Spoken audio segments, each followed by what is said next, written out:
Nice one. Not had one of these in yet, the new one, so quite like that setup in there. Very nice, very cool little screen at the top there to give you all the information for that. And today we will be, make sure that doesn't run through, all good. We're going to do a fiberglass enclosure in here. So we're going to take a moulding off of this and building them out. I think we're going for a 10-inch Rockford Fosgate. We'll get a couple of amplifiers mounted up the back there. But basically we're going to take a fiberglass impression mould from this and then rebuild out a box. So you'll see how we do all that.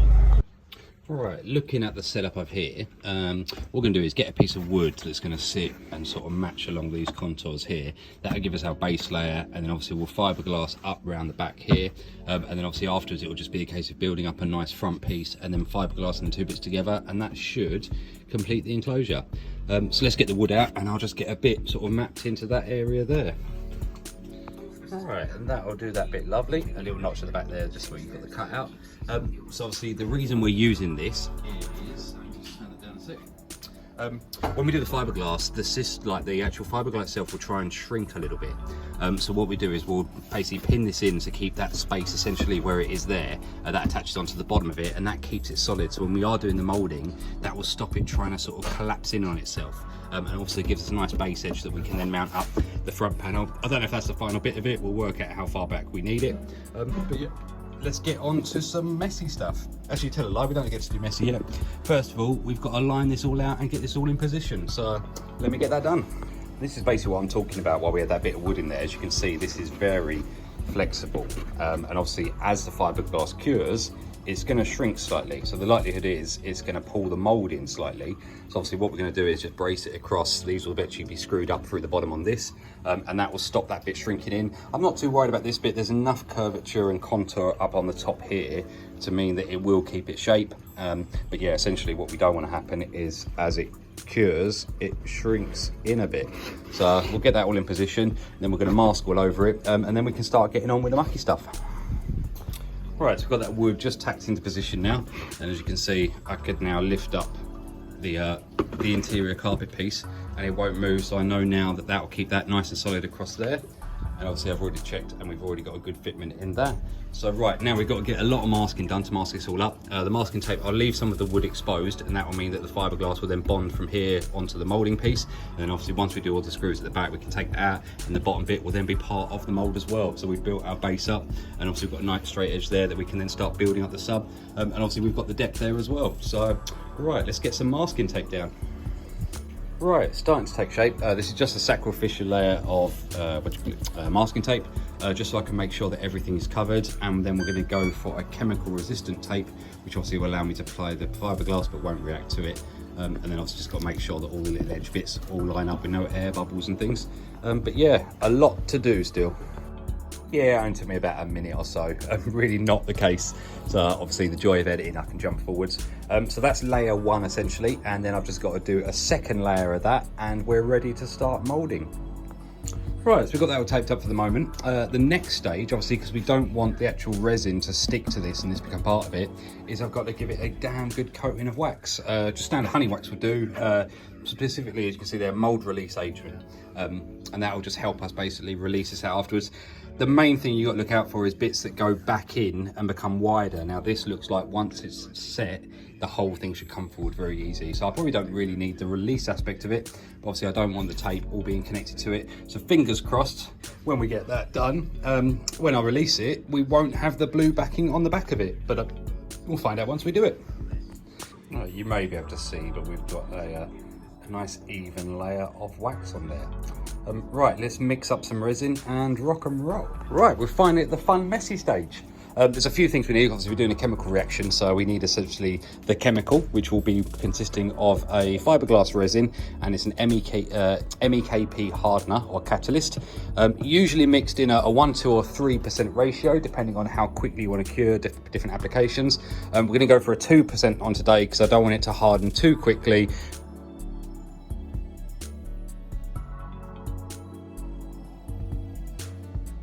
Obviously we've got a lot of little bits to make sure that we get everything in contoured first, and obviously we'll need a load of chop mat. So probably not enough here for what I've got, but I have got a big roll of it, so I'll just cut bits off.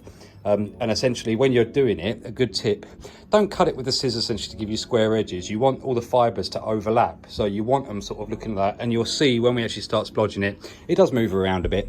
And obviously one thing to bear in mind is that when you pour the resin, all the resin is going to want to dip in here. So by far that will definitely be our strongest part, but we need it up on the edges because that's a bit that's actually going to join across. So you've got to make sure, put a decent bit of time in to make sure that you get everything covered around. I don't know if I'll film it or not. I may get the first layer on to show you because it's a very hands-on process and it can take a while. But in theory, we're going to just lay some resin on here, get the chop mat in and start stapling it in essentially, or stapling it, should we say, with the paintbrush to sort of give it a sort of press in.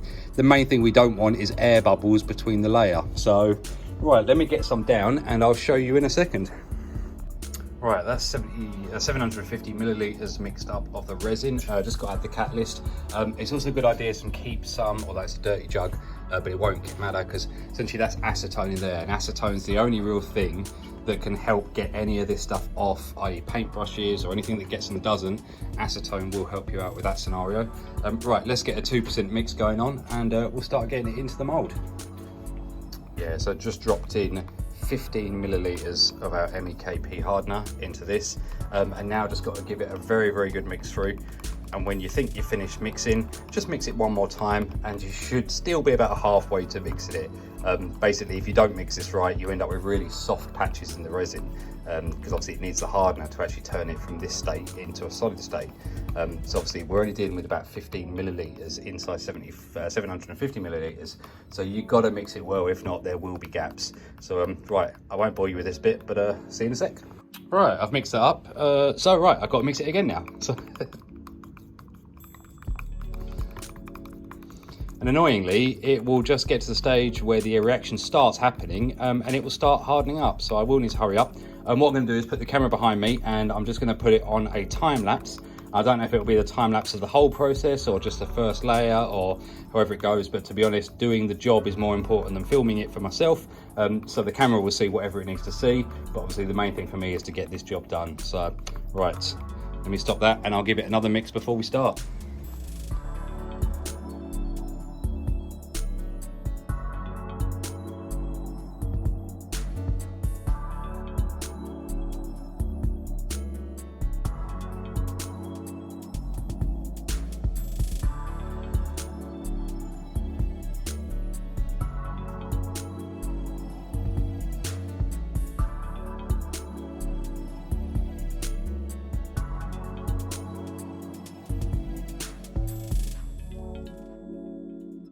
Alright, hopefully the time lapse came out alright. I won't know until I edit it, but basically that's the stage right now. As you can see, we've got like a fine layer of all these little strands of glass fibre.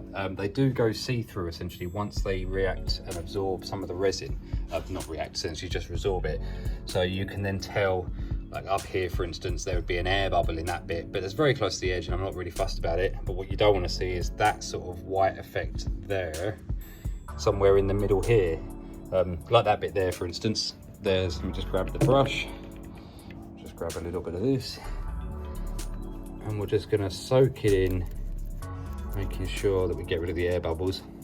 What I'm going to do is rest this back inside the car for a moment. It will take about 10-15 minutes for it to go work hard, and I just want to get it in position so that it's basically moulds in the right shape for what the car is, and then we'll give it another coat afterwards, and that should be good enough for the moment for the mould side of it.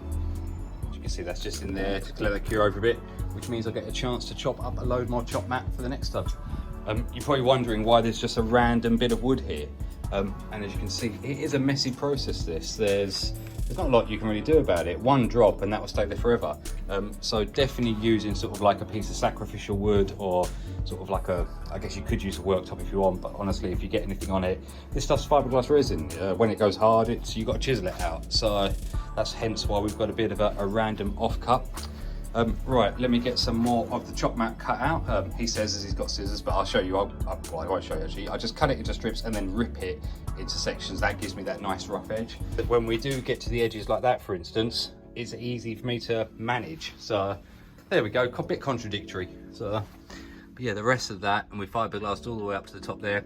I don't know yet how much we're going to need of it, but I'd rather, because we've gone through the process of doing all this, build the mold of absolutely everything and cut off the bits I don't need if I don't want them. There's no point sort of doing it and then wishing you've still had this mold set up ready to rock and roll. So I'll just mold the whole thing and chop down what we don't want. So we've now got a layer along the bottom there that runs up to the side and obviously completes over. So that's all that side of fiberglass manure. Obviously we still got to build out the front, and then I've still got to fiberglass the bit over so we can pick up these contours and things. But I'll show you how that's all done afterwards. But yeah, so far going to plan. I've now just got the job of waiting a little bit. You could heat it up. It's an exothermic reaction, so essentially it produces heat to cure out, and the same breath you can also apply heat to speed up that reaction. If you are ever going to do this on a really cold day, you may need to start up a bit of heat just to get the reaction going, and obviously once it's started it will then generate its own heat, which will then further cure the system through. So I'm going to leave it for about 10 minutes and see if it started to go sort of touch dry essentially, and if it hasn't, I'm just going to get a little bit of hot air gun, because we're only about, I don't know, 20 degrees, 21 degrees in here, so it's sort of room temperature. It's not a warm day, should we say, but by far cold. So right, we'll give that 10 minutes and we'll see how it goes. Morning again, guys. Again, well, why is he saying morning again? He was on the thing yesterday. We've had a bit of a flying faux pas, to be fair. You probably noticed through the pandemic that there's a lot of stuff that can't be got regards to stock and items and things. And annoying, fiberglass resin, I struggled to get it from my normal guy, which isn't a problem. So we went online, ordered up some resin. Obviously, the best thing to do when you're doing fiberglassing is use fresh resin. It really does help with the curing process and everything else. And yeah, curing process is a bit ironic that with the reason we went for that resin. Anyway, I didn't actually look, and what I've used, or what they've sent me, should we say, polyester resin, which does the same job. As you can see here, that is the mould. It looks a bit see-through, but don't worry, it's not its finest thickness yet or anything. Obviously, the main part is we've got a solid section here that we can then use the mould for. And the back of it's come out all right, essentially. But curing time on this is about a day, and I was expecting about 20 minutes, which is when we use polyurethane resin. So yeah, I think obviously we got sent down the wrong resin, and I've also mucked up by not looking at the bottle. If I'd seen polyester resin, then I know. So obviously I spoke to the customer, told him that I'm going to need the car for an extra day or so, because obviously I have to wait for this to cure every time I want to do anything to it. I have gone out this morning and actually picked up some normal resin at extortionate cost, because the rest of it I don't want to have to wait for tomorrow to then do the next stage on this. So yeah, a bit of fun and games, should we say. But yeah, mold's come out really good. I did release it essentially already. Sorry I didn't show you that, guys. I was kind of a little bit worried about whether the backside of this would actually have cured at all. Obviously you saw before that we put the wax on there. Now the problem with polyester resin is it's quite absorbent, and obviously I just wanted to separate these out to start letting that cure over at the back. It's still a little bit tacky back here. I imagine that's just down to the fact that it's probably absorbed a tiny bit of the wax, and that essentially would take a little bit to cure off. And as you can see, the original door card with all that master taping that I did essentially is all good. So right, I'm gonna let that cure over for a bit. We're gonna trim up the edges. I've still got to work out where we want the box to start. So obviously we've got the rough line of what's going to be that edge panel there. I'm thinking that, and maybe we sweep it under, or maybe we use a section of this and cut it across, but I don't like the idea of this having a curve and then having a straight, or we take it all the way to the top level so the box sees it, and then the front bit. I guess the main thing is how far out the sub comes. If the sub only comes up to there, we may be able to just nip this section out and then bring this section across here. That's one of the fun things about fiberglass, is you get to set all the shapes you want. So if you want it to have a spike here, you have a spike there. If you want a flat bit there, you put a flat bit there. Anyway, right, let me get this trimmed down a little bit. I'm just going to go over with some scissors and just get rid of these fluffy edges. This stuff's quite an irritant to the skin, so all the little fibres, they stick to your arms, and then you're constantly scratching, and then once you've scratched them into your skin, they're actually sitting in your skin. It's very sharp. It's glass fibre, it's glass. It's pretty sharp and tough when we get down to the sort of microscopic layer. So yeah, bit of fun and games with that. But slowly moving forwards. Annoyingly, there's not else to show in there. We'll put the moulding back in there soon, so then we can check this once I've made sure this doesn't still tacky, because obviously I don't want to leave any of this residue on his nice fresh carpet. So right, you'll see us in a sec once I've trimmed that over. Just giving it a rough cut essentially, just get rid of some of that, and just taking off the bottom step there. So obviously when we get our next piece of MDF, we've got some nice flat surface to go to, because although it's flattish, it's nowhere near good enough to get glued into. So essentially just strip that out, and then we'll get a couple of bits that will come off well, not a couple of bits, actually no, there will be a couple of bits. There'll be the main panel, which is the panel that sits with the extra sub on it, and then there'll be sort of like a beauty panel that has the recess and all the fancy router in and all the cool stuff on it. Right, let me get that wood cut and we'll move to the next bit. Just got that marked out where I'm going to cut through and where we're going to keep the fiberglass in. Right, let's get that buzzed off. Just going to use a vibra saw for it, and you'll see it all cut through. All right, that looks a bit more manageable now. Just obviously give it a clean over bits and pieces, but cut through very nice. And the bit where we need the strength, we've got it up there. Could do with just reinforcing a few of these little bits, but there will be another layer that comes over that. So yeah, get in there. Obviously just got to sand it off and then trial fit it and move forwards. Right, just thought I'd show you what we're up to so far. So we've got, essentially that's the piece of wood that the actual subwoofer is going to be mounted to, and then there'll be another piece in front of this which we class as the beauty panel. That one will extend a lot further forwards. Obviously that will cover up this bit here. I think we're going to have the amplifier mounted behind it over this end.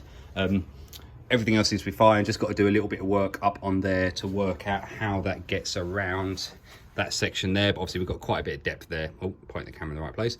We've got quite a bit of depth there, so that shouldn't be an issue for that. And yeah, the rest of it's all ready to rock and roll.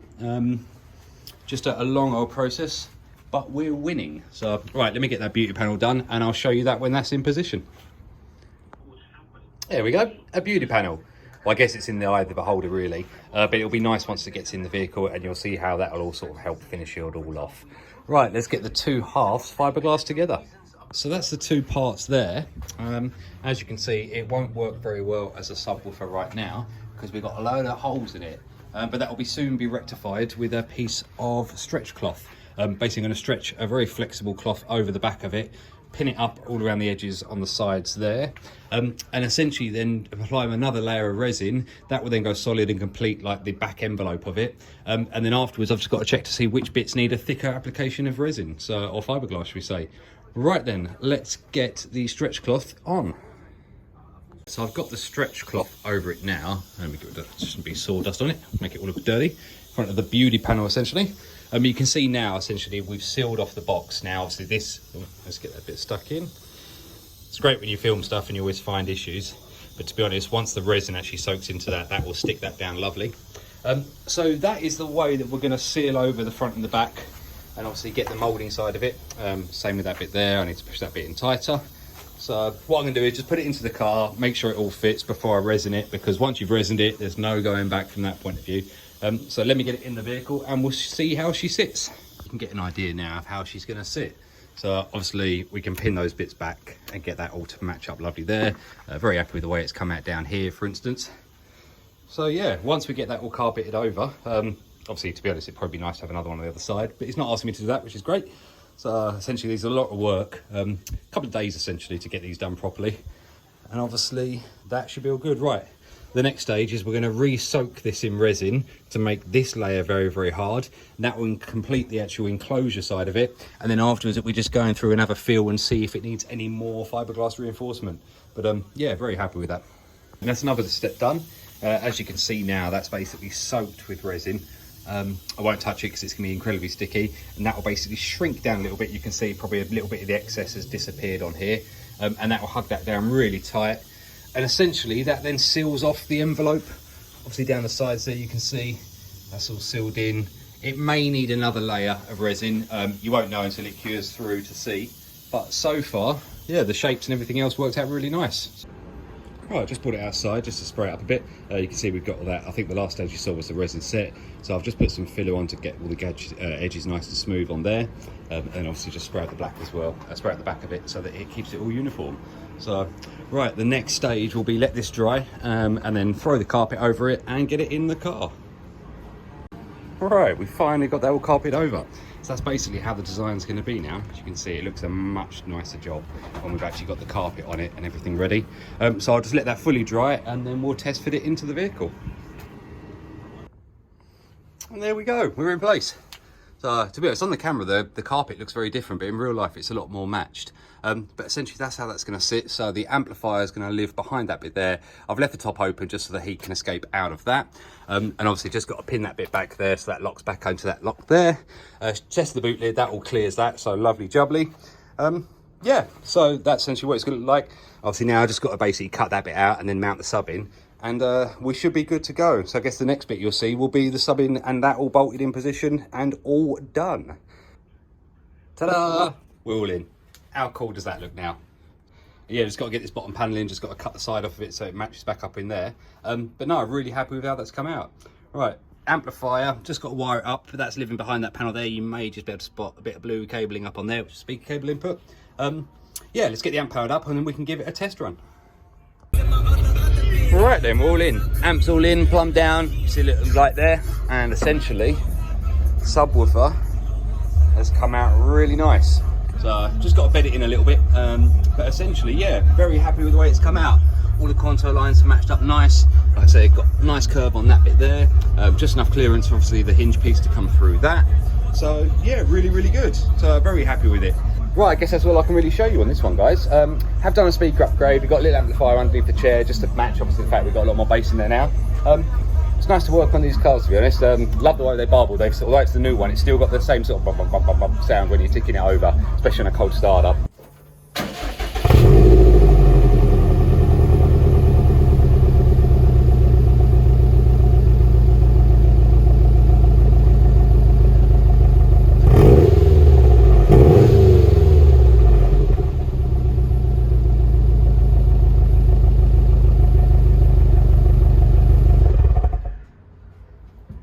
Anyway guys, thank you very much. Especially we picked up a new subscribers lately, so that's really, really cool. Quite a few from the States, so thank you very much over there, guys. And yeah, if you like the video, please leave a like. If you obviously subscribe if you want to see some more of the stuff we do. I'm not sure what's coming in next, but yeah, you never know with this game, so it's one of the best things about it. So anyway guys, have a great day, and I'll catch you on the next one.